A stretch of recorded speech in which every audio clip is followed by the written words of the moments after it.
Hello guys, meron tayo ditong Epson L120 na printer.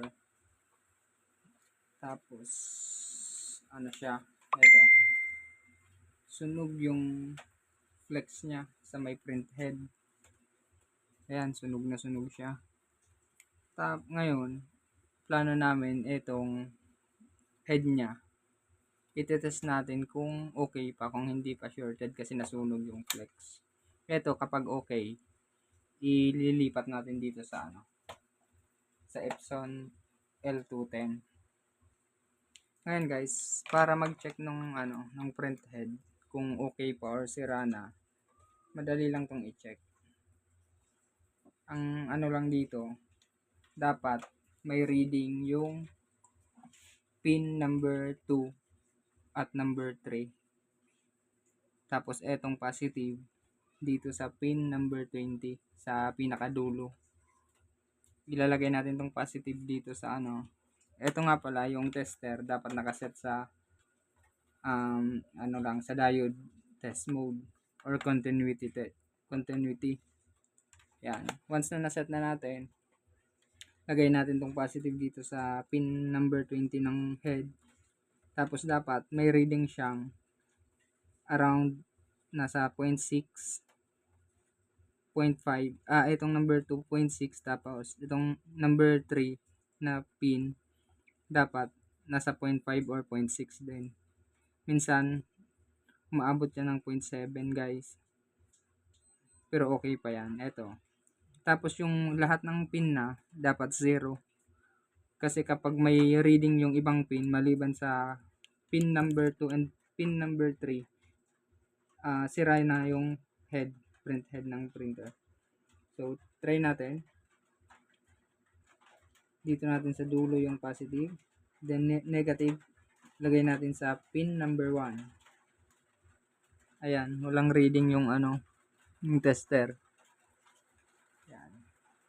So wala siyang reading. Lagay natin sa pin number 2, dapat may 0.6 tayong makuha. Ayan, 0.6. Meron siyang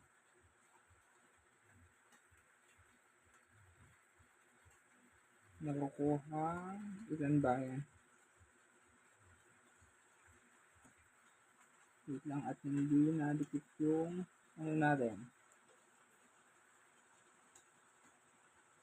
Hindi nadikit yung hirap ang liit. Ayan, 653. Okay siya. Then pin number 3, 619. Okay. Okay siya. Pin number 4, dapat 0. Wala siya dapat. Or 1. Wala siyang continuity. Wala. 5. Wala din continuity.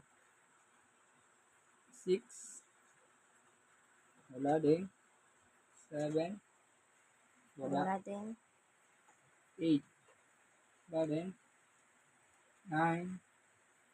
Wala. 10. Wala. 11. Wala. 13. Walang continuity. 14. Walang continuity. 15. Wala din. 16. 16. Wala din. 17. Wala. 18. Wala. 19. Wala. 19. Wala. So good siya guys. Yung lang, yung pin ko meron 6, around 6.6, and pin 3